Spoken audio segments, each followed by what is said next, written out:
Thank you for watching the Housing Oregon YouTube channel. Please like and subscribe. Slide decks from the presenters are going to be available below. Thanks for watching. Okay, so what we want you to kind of think about is how you work on property as it relates to grief. Some of you were here a couple years ago when I did this. We're adding some content and some videos, and things have happened in your properties. So let's start with who would like to share something that's happened recently on property. Winter is coming, so if you have to go back to winter to find it, I understand. So we recently lost one of the residents that lived there, and she was like a very impactful person. So it's really affecting the community and also the employees, in a way. So just trying to help everybody navigate their grief because everybody is grieving in a different way. And I think there's about 60 units, and so everybody is kind of Overwhelmed. yeah. Yeah. Have you done certain things on property so far? So they have basically made part of the garden as Memorial? a memorial for her, and then as well as doing some grief group counseling. One of the therapists that usually come on site, and then just pretty much meeting people where they're at. So if some are feeling angry or sad or whatever it is, just trying to help them to cope with each emotion. Yeah, thank you. I will say that one of the things I think about when I hear a story like that is who isn't coming out of their unit, right? Who do we not know? Who have we not connected to who's grieving? Because when you're grieving, you isolate. And so it's a weird job we have. 350 units, 400 units. How do you know who you don't know?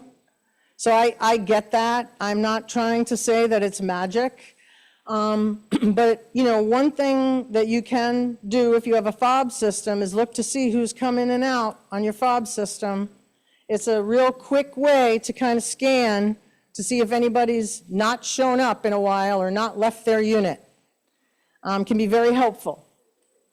What do people think about, like one of the things that strikes me is it's not just the people who live there, but the people who work there, who are grieving the loss of this person. We are connected to the people we serve. They matter to us too. So how do we manage the parallel process of our own grief at the same time that our team is grieving and our residents who we're supposed to serve are grieving? What have you done about that?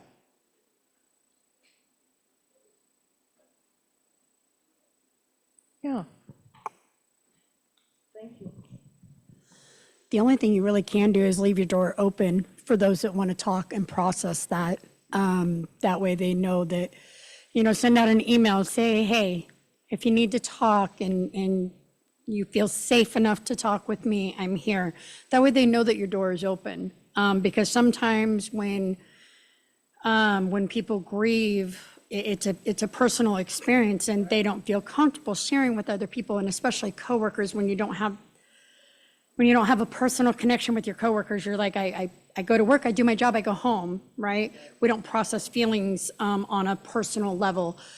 So without opening that door and saying, hey, I'm here, other people aren't going to know either.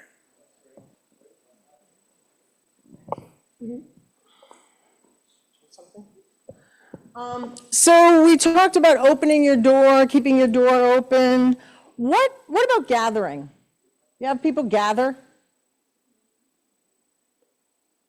I'm going to go to you now. You just nodded. Tell me. What we do in our properties is we have two big events every year: National Night Out, or it's in summer and at the end of the year celebration. So our goal is that we get together and learn from each other, or offer our services, or that we bring this open space so they can feel welcome, and that we're a community and we are sharing the same household or place. So they're more likely to open their hearts when we spend time together. Thank you for saying that. It's very important. One of the things we forget is we get focused on how many people came to the event that you did. And your company focuses on that too, right? It's a numbers game. If 20 people came, it's not as good as if 40 people came. But the problem is when you're gathering or creating gatherings, it is for this time together. And when you do that, when someone's hurting, they then can come to you and know that you're going to smile, you're going to be a good, kind face for them. And so having 75 people at an event can actually go against that, right? Because it's hard to relationship build, to really sit with somebody and spend time, right? When someone's grieving, what they need can be time to sit with you and talk about it, or just time to walk or talk about a video game. It doesn't have to be about the grief. And we do want to make sure and kind of attend to that piece as well. What other rituals have you created on property?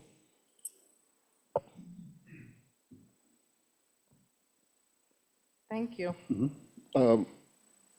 So I have indigenous clients, and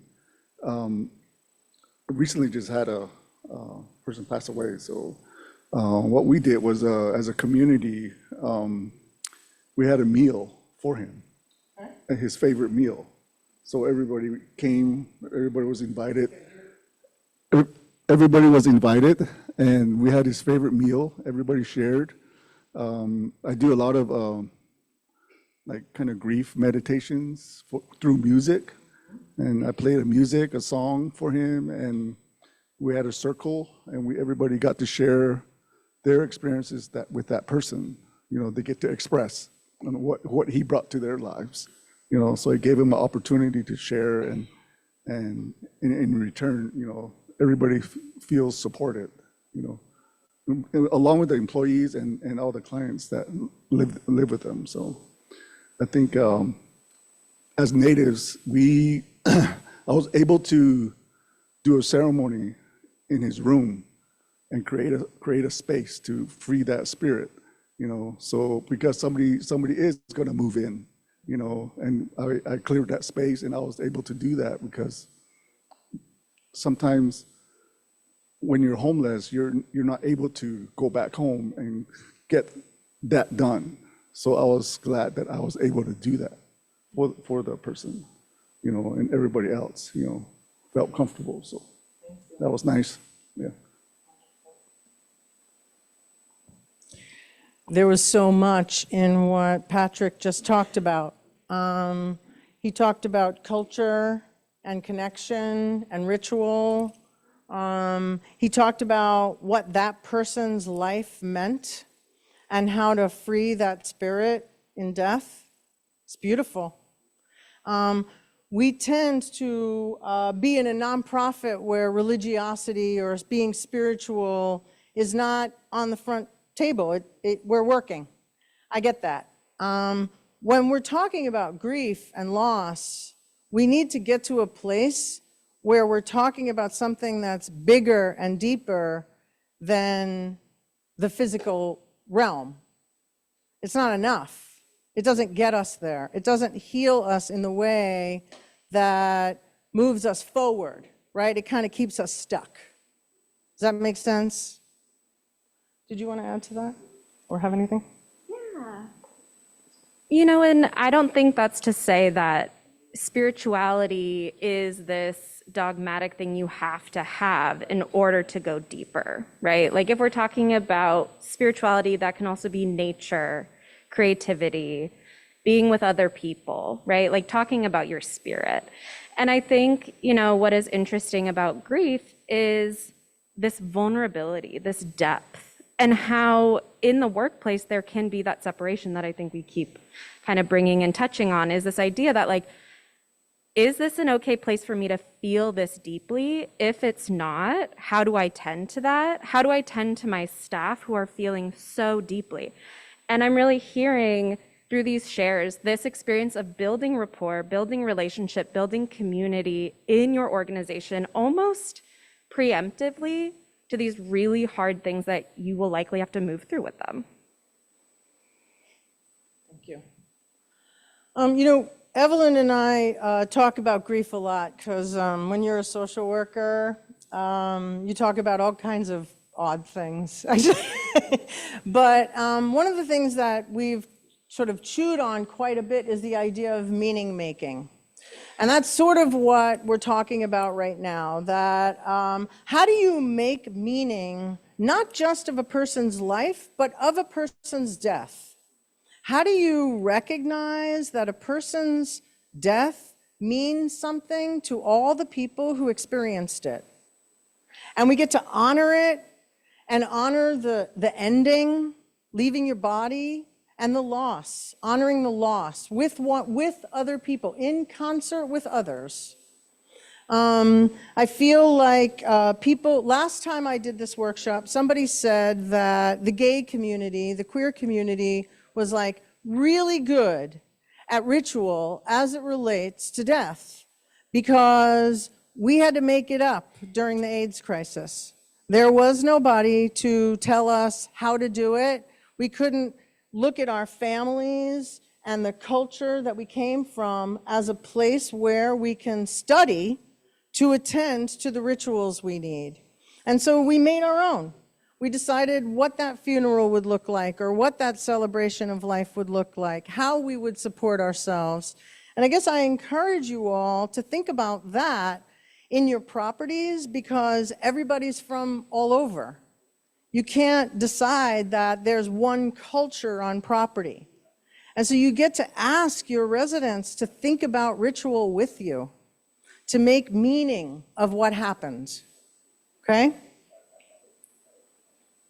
Does anybody have any comments so far? Great. Could you do that? I'm going to tee up the...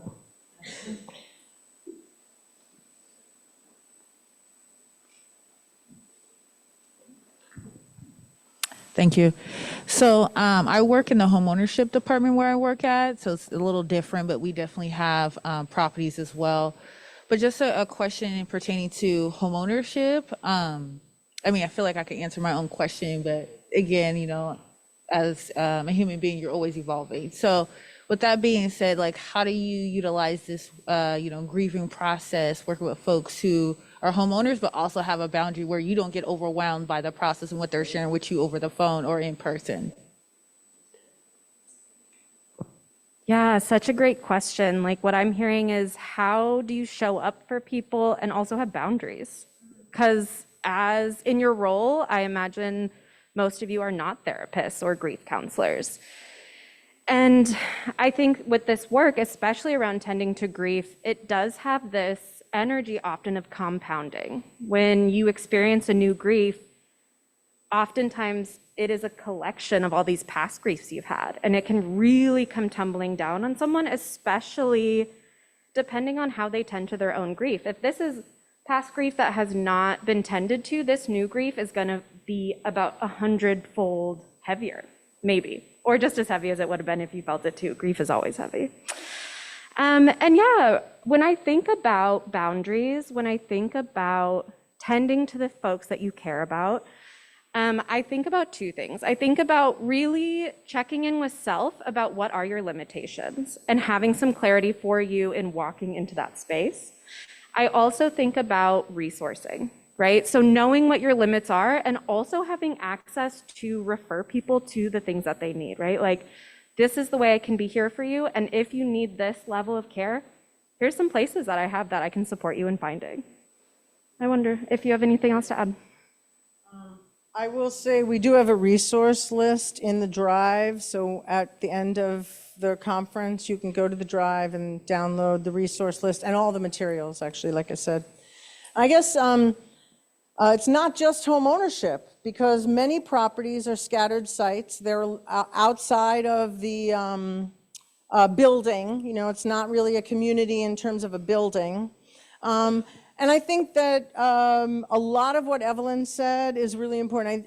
With home ownership, I'm not so sure what your role is. Like, do you provide services when they're, okay. So then everything she said.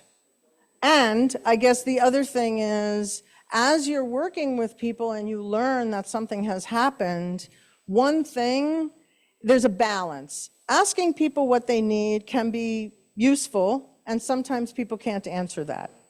So you don't ever want to take agency away from people, so you start by asking, and then if it feels like the question is overwhelming, then it's more like, what is the best, most useful thing? Usually food, right? So I would start with, how do you help somebody make sure they're eating, just eating? In apartment buildings and buildings, it's a little easier. There's more ways to sort of make sure people are eating. There's like community food pantries, or there's dinners and things like that. So it's a very different thing when they're scattered sites or home ownership.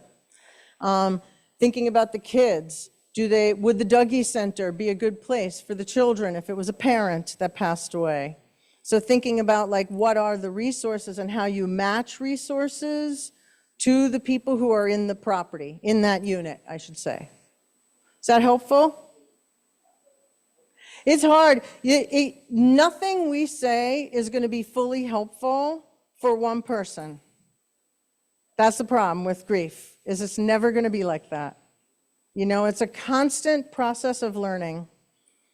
And every person is so different with how they experience it.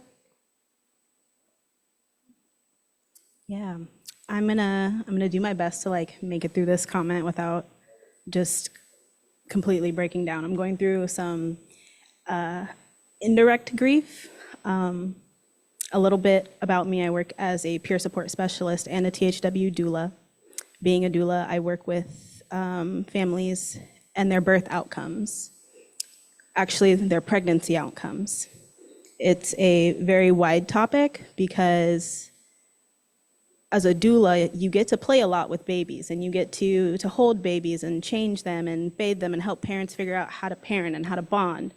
And that's what you expect. That's the model. That's especially a part of the postpartum model.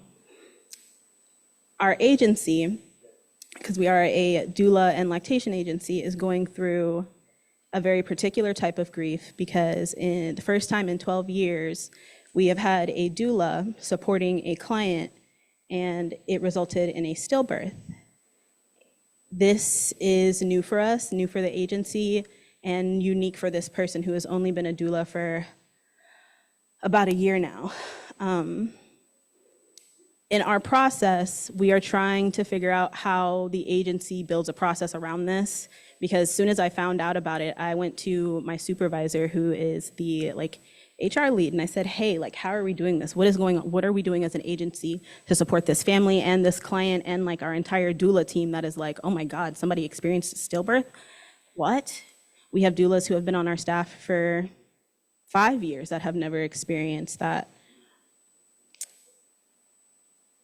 That person, that doula, is also a really good friend of mine. We've known each other for a while. We did undergrad together.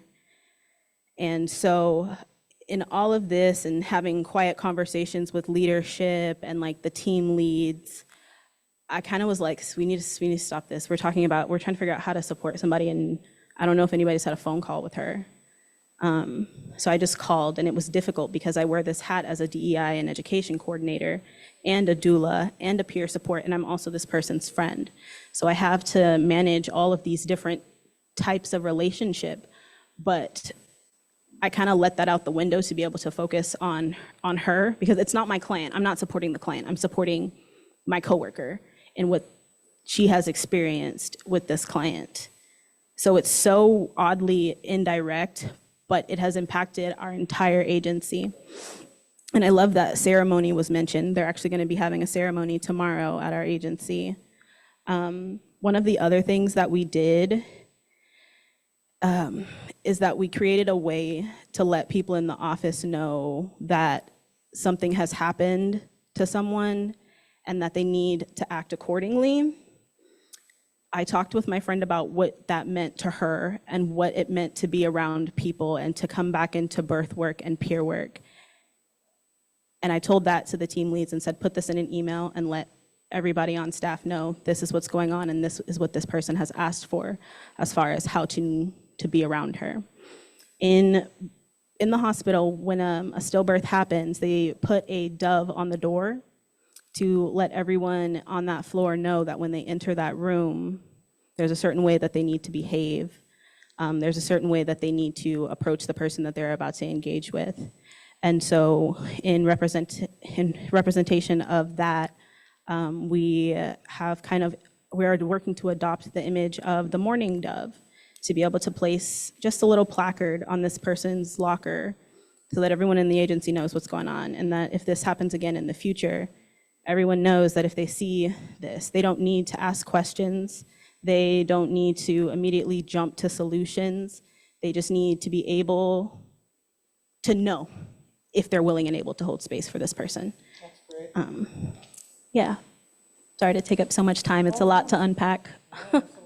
But the moral of it is I think that the biggest part about grief is allowing for grace, because grace is really just flexibility of the heart and flexibility with where you're able to show up for people.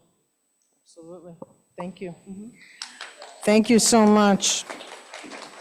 You know, one of the things that's really hard, grief gets very confusing when it's out of order. And when a baby dies, it's out of order, or a child. And so kind of, excuse me, kind of recognizing that grief can be compounded because it adds up over time if you've had more than one thing happen. And we can have, our grief can be more complex sometimes if it's out of order, okay? I love all of the things you're doing for your team, and really the idea of some sort of symbol that says something happened, really kind of a visual. I love the idea of that. I wish we had thought of that a couple months ago. What I'd like to do is show this video. This is about sort of cultural sensitivity around grief, and then we can kind of talk more from there. Actually, before I do that, does anybody have anything they want to respond to that she said? I'm sorry, I should have asked that. Okay. Around grief. We all experience grief and a sense of loss during our life, and the way we express this may differ across cultures. Culture is the mix of beliefs, values, behaviors, and traditions we share. Each culture has its own rituals that influence their expression of grief and practices that help them regain their stability and security. And each person adopts their beliefs and values to meet their unique needs and circumstances. As a result, grief responses vary within a culture and from person to person. In some instances, a person's expression of grief may be at odds with cultural norms. Someone who is quiet and reserved may not feel comfortable crying in public. Others may have a level of despair that feels out of step with beliefs about life after death. Despite cultural norms, people need to grieve in ways that feel right to them. There is no correct way to grieve. It may be difficult to know how to be sensitive to a grieving person from a different cultural background. Consider talking with someone who shares the cultural background, or search for information to learn more about the customs and mourning practices of a person another culture. Be observant and ask, So I wanna say, for the person who talked about home ownership, ask you that question, this would be my first thing. I spend a lot of time researching somebody's culture after I meet them. So I'll go on Google or some other site, or I'll ask a friend who's part of that culture to teach me everything that I can learn, everything they know, so that I can show up appropriately. Okay, so when I was at Home Forward, I went to a Russian person's house, and there were about 50 people in the unit, and they were all grieving. And I had learned how to do it, and I walked in and I did what I was told, and I got to sit there and be there and help the kids who were part of that family. And so I really encourage you to actually learn about the culture before you walk into the unit or talk to the person, okay? can you help me understand how I can best be of help to you and your family? Listen carefully for the answers and be guided by their responses. Watch for assumptions. Even if you know a person's culture or you share that person's culture, people can be products of multiple cultures, or they might reject or accept pieces of a culture to which they identify. Assumptions can lead to stereotypes, which might interfere with opportunities to help. Be present and authentic. This is a natural and unavoidable part of human interactions. Approach a grieving person with an open mind and heart. At House to Go, we can help you with the only evidence-based program. We don't need that part. Oh, let me put that, would you like to? Yeah, after watching that video, does anyone have any thoughts, comments, questions? I wonder if you have any idea of how it feels somebody to have family in another part of the world, but if they have to leave the country to go to that funeral, they may don't come back. It make it harder, right? That kind of grief, at this point, it's the only one I see, and it's not another kind of griefs are not that, but that's what I have been managing lately. And I still have no idea how to comfort those to lose a family member in another country. Because either way, they have the internet to do the funeral with their family. How do you say it? And you are not three-dimensional? It's so necessary. Then do you have an idea how we could cope with them? I think that one thing that has happened on property when I was doing resident services is we all, or the residents, got together and put money together to send them home. I do think that some people can't go home.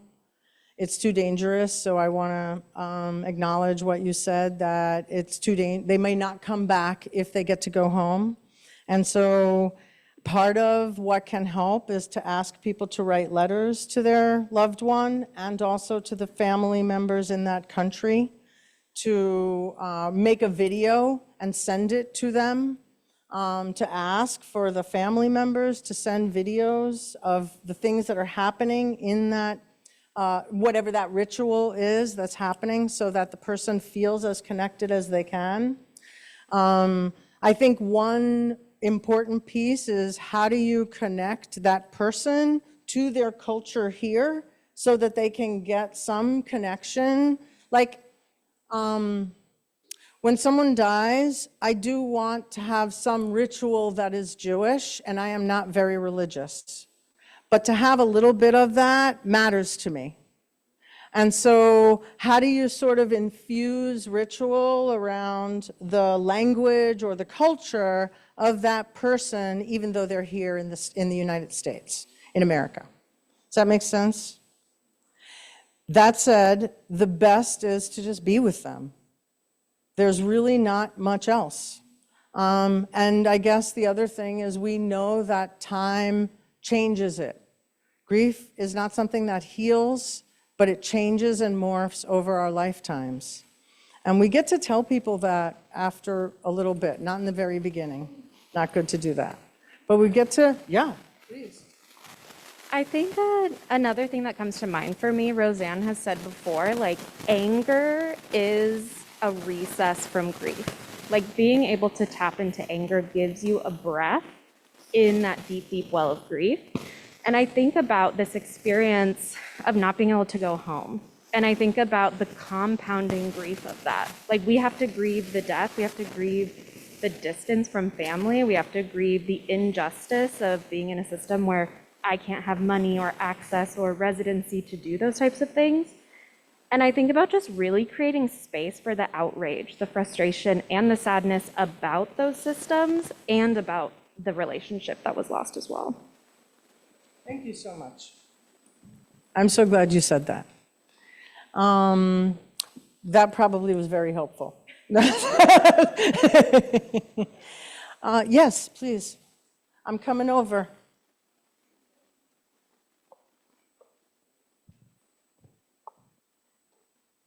So I used to be a property manager and now I'm in a different field. But I guess when I was in property management, I'm a very much so. If you do it for one person, you have to do it for everybody else. So I feel like this is very like, for example, if you were to do a fundraiser for, the family that had a family member in another country, like, is that, I guess, where do you draw like that line, I guess? Because like I said, if you do it for one person, you have to do it for everybody else. One of the things that's interesting about that rule or law, it's a law, it's not a rule, it's a law, is that it's not actually true in grief, and it's not quite true in resident services, because not everybody wants to be treated the same. Not everybody wants you to do a fundraiser so they can go home. Everybody grieves differently, and everybody needs something different when they're grieving, and the idea is to answer the call. It came up a couple years ago. What if the person wasn't really liked? You've had people die on your property, and there's not a lot of grief, right? What do? Do you have a ritual? That would be not really the best idea, because people might not come, or if they come, they might not say the things that promote grace. So the question is, how do we respond differently? Because people are different and they grieve differently, which is not the same as fair housing law. We have to treat everybody the same, right? Because grief is not cookie cutter, culture is not cookie cutter, right? Our religion, I'm Jewish. If there were 50 Jews in this room, we would all grieve differently and ritualize that grieving differently. And so we can't expect that we're going to be able to treat everybody the same when it comes to some of these mental health or emotional things that are happening for folks. Is that helpful? Did I say anything illegal? I always, with property managers, I'm like, just give it to me straight. Do you have something to add? Any other comments? Yeah. I am so sorry, but this is really wet from sweat. It is so hot. I'll dry my hands. I think you're speaking a lot to a death. Are you able to speak to a loss of living relationships? I work with a lot of women that have their rights terminated to their children. Dads that have been incarcerated, rights are terminated. And so they're grieving a loss of a living person. And, can you speak to that? How can we support people through that situation? Do you want to? She said, so I guess one of the things that Evelyn and I have talked about quite a bit as it relates to this is that they are the same. We need to attend to them the same. We forget, I mentioned earlier the example of divorce. every single movement or change that happens to you in your life is a grief as well as a grace. An example, getting pregnant. If you get pregnant, you're losing your life that you had. That doesn't mean it isn't wonderful and exciting, the life you're going to have, but something got lost. Something ended. Sleep, freedom, time with your partner, right? Money, right? Sense of self, women talk about that so much, right? Sense of self. And so recognizing that the most wonderful thing that can happen to you, marriage, has lost to it. You're not single anymore. And so recognizing that those two things are always happening can be helpful. You know, that inside one sort of loss is also something beautiful and wonderful, and vice versa. And so when you ask the question, how do I address it? You're already addressing it. It's already, because you think in terms of grief being bigger than death. And that's the most important thing to consider, is that grief is not only about a person, their life has ended. If they're not with you anymore, a child, because you're in prison, that's a horrible thing, to be separated from your children. And the grief and loss that goes with that, at the same time that you're grieving the change from being free to not being free, right? She's gonna quote, see how she does it? She just had to warm me up. I think something that came to mind as you were speaking was the idea of disenfranchised grief. And I'm thinking about the way that some people can get blamed, or that their grief can be not taken seriously, right? Like maybe in that scenario, like, well, you did these actions, and so whatever, right? It's very harmful. And I think about how important it is to create space for the disenfranchised grief, because I think a lot of self-blame, guilt, shame comes up. And in the same way that we're tending to the grief in loss about a death or something that feels less disenfranchised, it is that same heart, I see you, this is terrible, this is awful, and I completely align with you in that belief, and having that kind of support in the experience of disenfranchised grief. Do you want to get that? Was there a hand over here? Yeah, pink. Oh, great.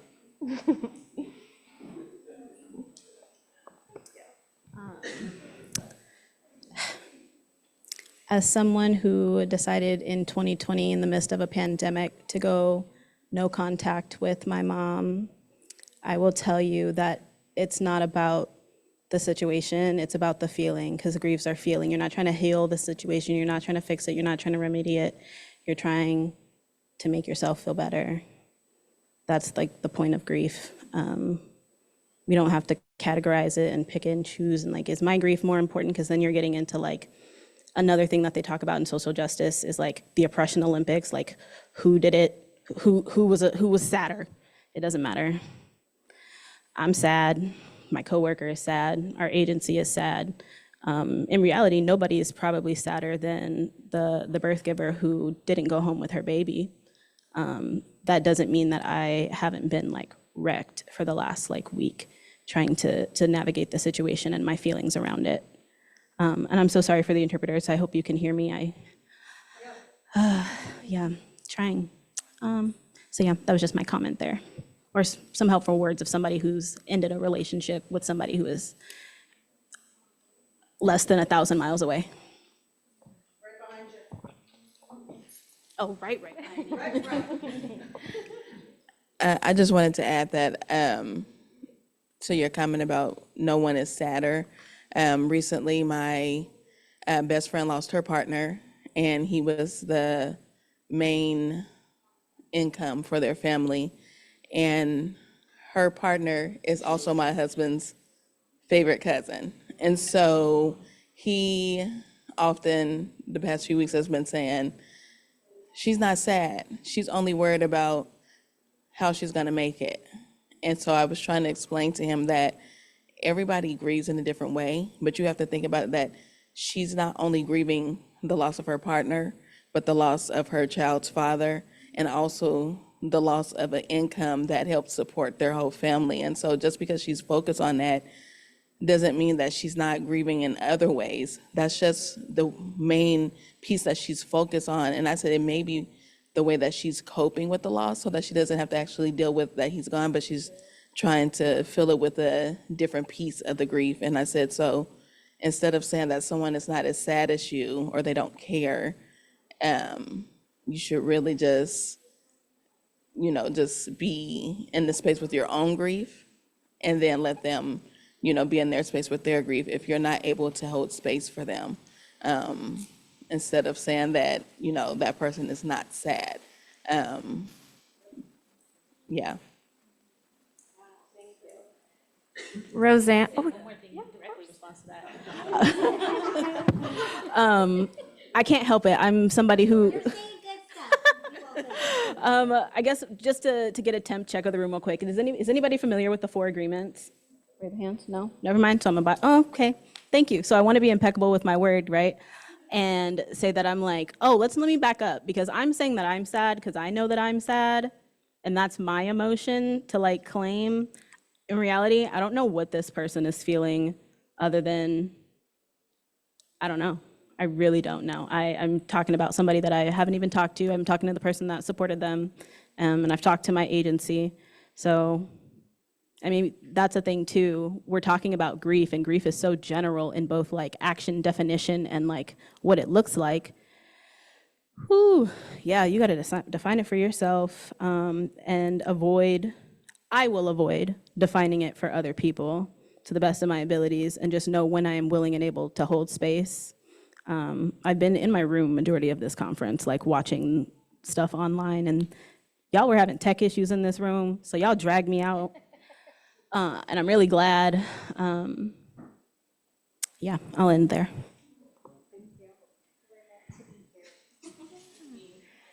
well, then Rosanne says this thing that I really love, which is the first stage of grief is admin, right? When it comes to either a client or a loved one, there's a lot of logistics. There are phone calls to be made. There are subscriptions to be canceled, right? It's like this very simple and surface level experience that you kind of have to move through. And I'm thinking about this person you're describing, and I think that can also be a lifeline for some people.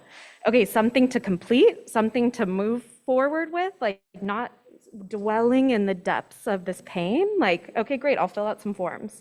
I'll send some emails. Was there another hand over? Yeah. I think it can also be, well, I know someone who's very close to me who, suffers from, outside of, when he's grieving, suffers from feelings of depression and anxiety and, self-worth issues. And I know that I've had to become a lot more deliberate with my words and use more meaningful words because, if I were to say something like I'm here if you want to talk, then, that if you want to talk is doing a lot of work in there and making him feel like, well, my feelings don't matter anyways. Why would I? I'm just going to be a burden if I don't need to want to talk. And so, I have to say something more like, I would like to talk to you about this. I'm so glad you said that. Do you have a comment? I'm going to tee up this because it works perfectly with what you just said.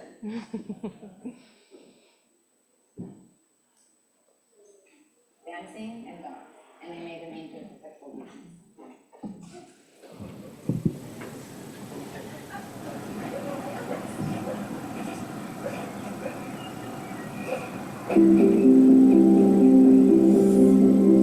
This is not it.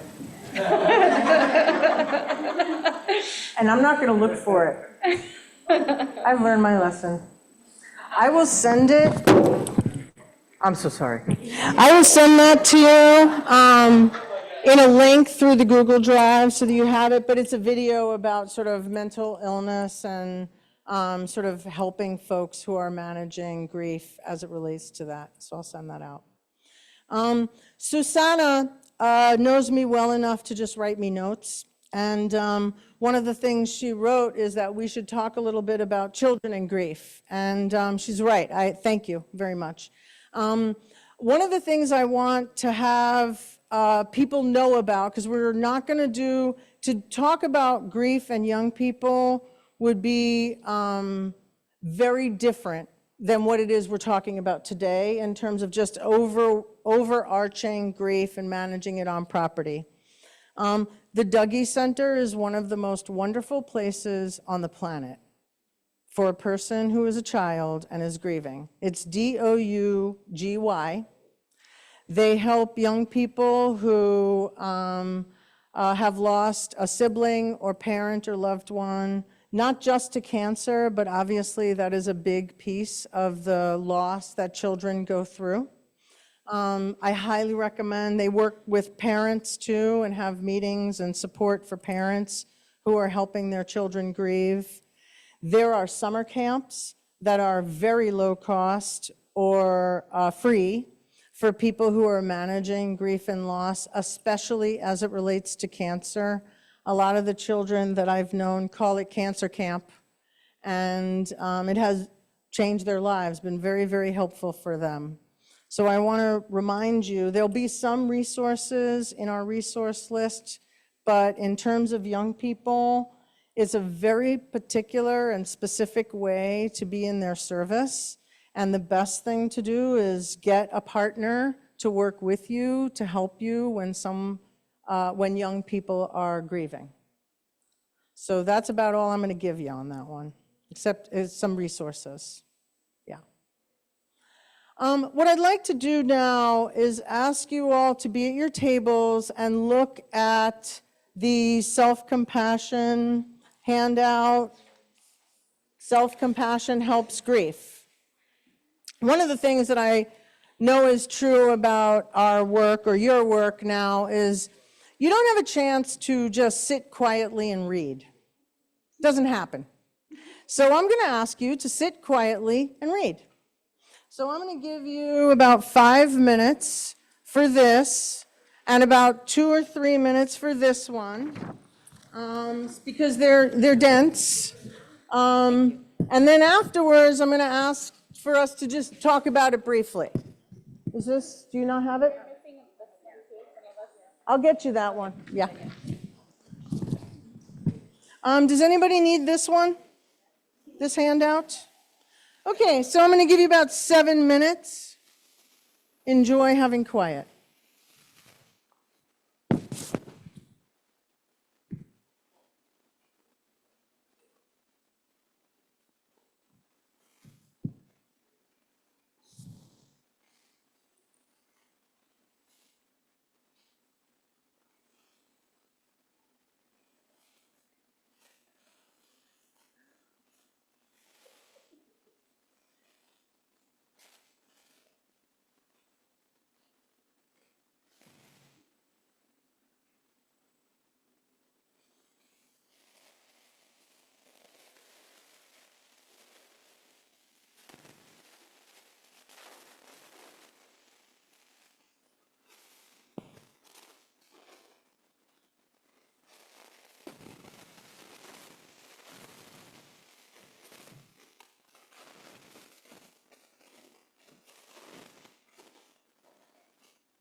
That's my goal.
They give you 2 more minutes.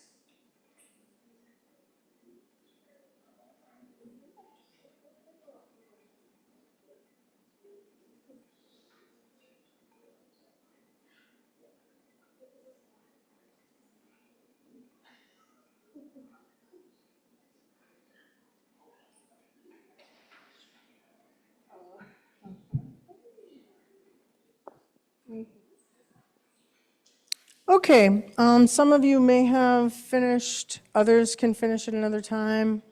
What resonated for you? What spoke to you? Maybe one thing stood out.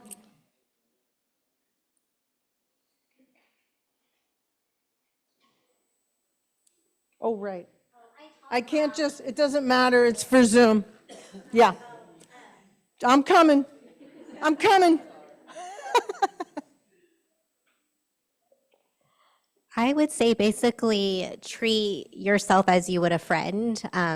Oftentimes we are hard on ourselves, but if it's your best friend, you're more likely going to be there for them and have empathy and compassion. And that's what you need to give yourself. Allow the time to sit in your feelings. I feel like that's one of the hardest things is just sitting there and just allowing to feel all the different emotions. I mean, whether it be death, my daughter moved out a couple years ago. She graduated high school. That was a big loss, you know, single mom my whole life with her, just sitting in the emotions. And I feel like if you find where you can't get out of that funk and it's affecting your daily life, then you definitely need to reach out to a friend, reach out to a therapist, but basically give yourself the same grace as you would give anybody else.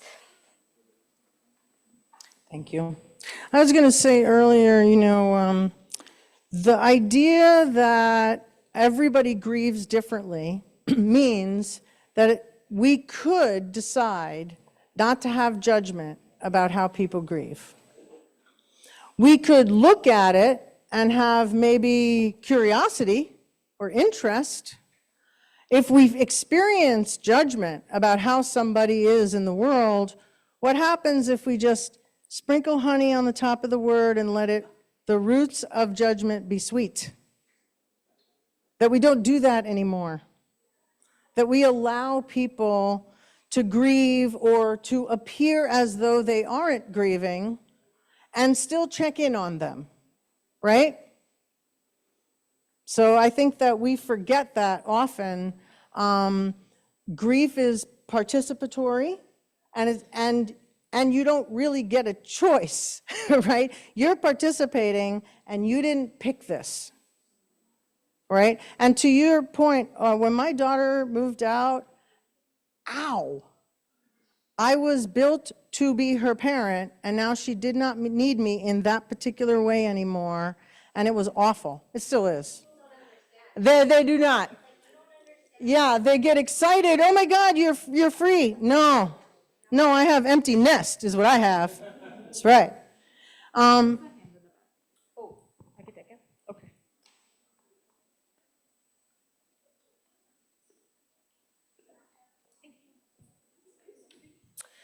Just a comment or reflection. It's interesting because you can experience grief for things other than death, and because grief can look all these different ways, whether you're experiencing it or someone you care about is experiencing it, it's like, how do you even know you're grief? Like, this is grief, you know? And it's like, so just taking that time to even realize what the hell is going on and why am I, acting this way or feeling this way is so hard. And I just wanted to reflect on that. And I guess the answer is like, give yourself compassion and space and grace. Yeah, so it's tough. Sorry. I just wanted to add, just to your comment about if somebody is your best friend, that they will, be checking up on you because you're having grief. Well, just the same way that everybody grieve differently is the same way that people hold space differently when people are grieving. And so my best friend, when I was going through things, was not able to be there because when she thinks of grief, it's different. And so she did not check up on me, but me, with her going through what she's going through, I check up on her all the time. And I think it's more because I know how to process grief, because whenever I'm feeling, whatever emotion I'm feeling, I try to dissect it, figure out why I'm feeling angry or whatever, and move through the process. For her, it's harder. And then the other thing too is that a lot of time when people are grieving, they feel like nobody understands and nobody cares because they may not be reaching out. So recently my kids lost their father, and my oldest daughter said, well, nobody cares because at the funeral, everybody said they were gonna check on us and nobody has checked on us. And I said, well, everybody is processing grief differently. And just because they're not reaching out doesn't mean that they do not care. So you have to give them the same space that you need at some times. And so just knowing that it's not always that people don't care, it's just that people process grief, period, differently, no matter if you're the person going through grief or you're trying to help support somebody going through grief.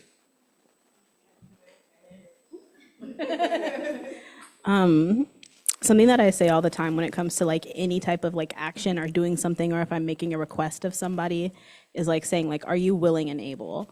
Because both are really important for like consent and like informed consent of like, are you willing to do this thing? Do you have it within you to do so? Do you want to?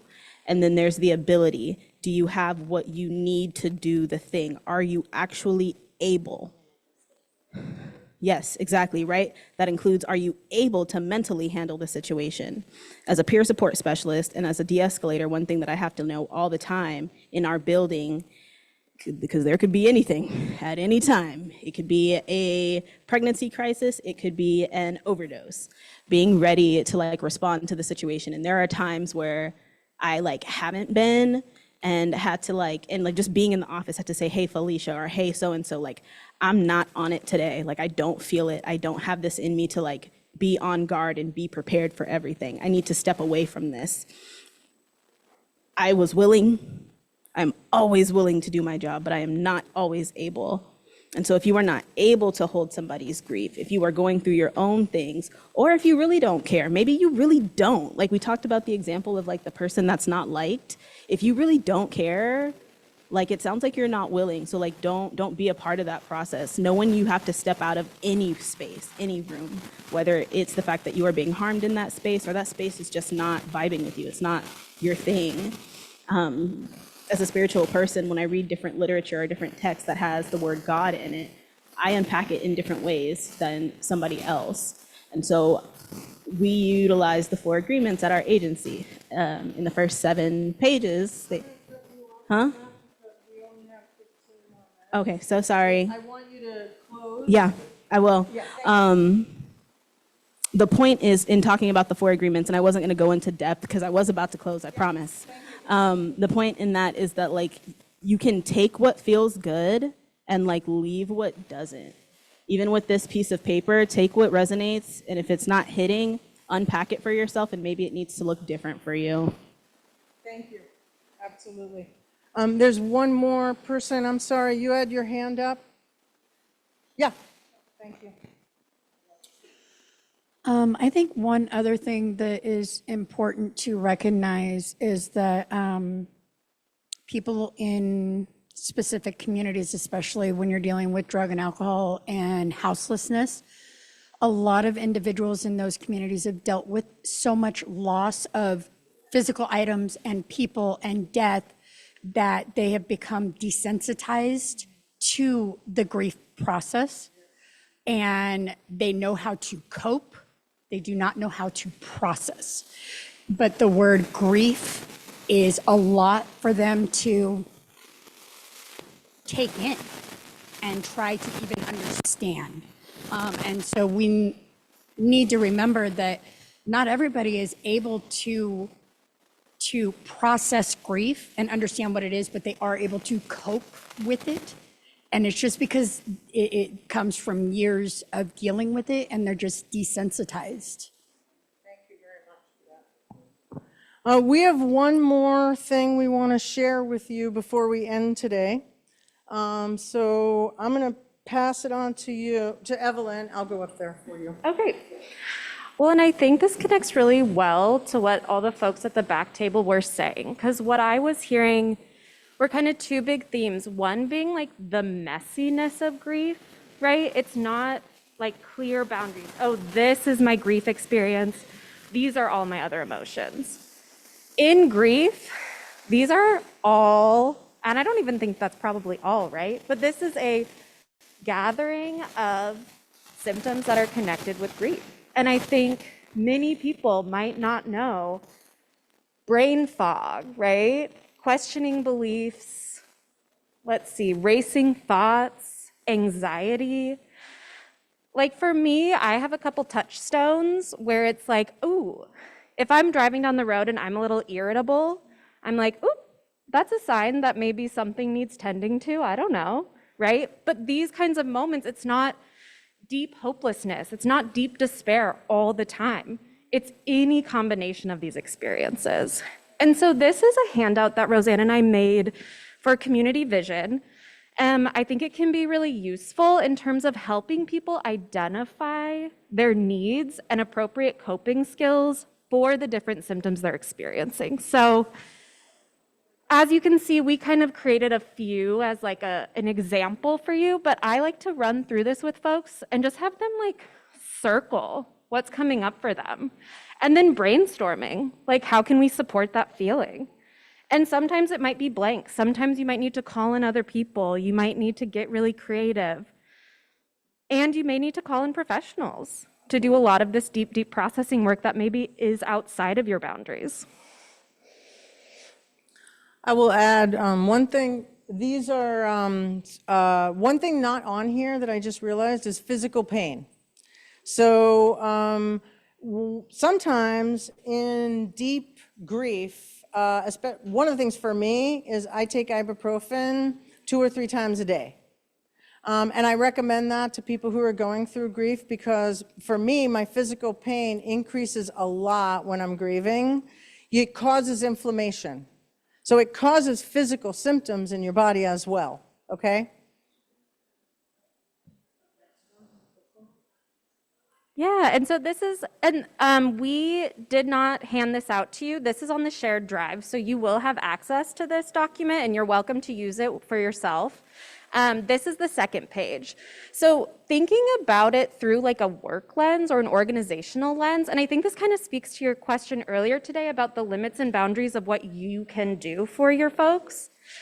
So the questions that I have up here, what can I do to support myself? So checking inside like, if this is coming up for me, can I do some self-coping, regulation, self-compassion work? Maybe not. Maybe I need to reach out for support. Is that gonna be a friend, a family member, a colleague who's gone through something similar? And then this last question of what can I ask my organization to do to support me? And this idea of like, when is it the organization's role to step in? To what degree? Is there an opportunity to have a conversation around what your folks need and what you can do to support them or not? Now what we want to do is actually just open it up. We have about 5 more minutes. Are there any questions or comments? Where? You have to. It's for the Zoom people. No, where is the drive that you're referring to? Thank you.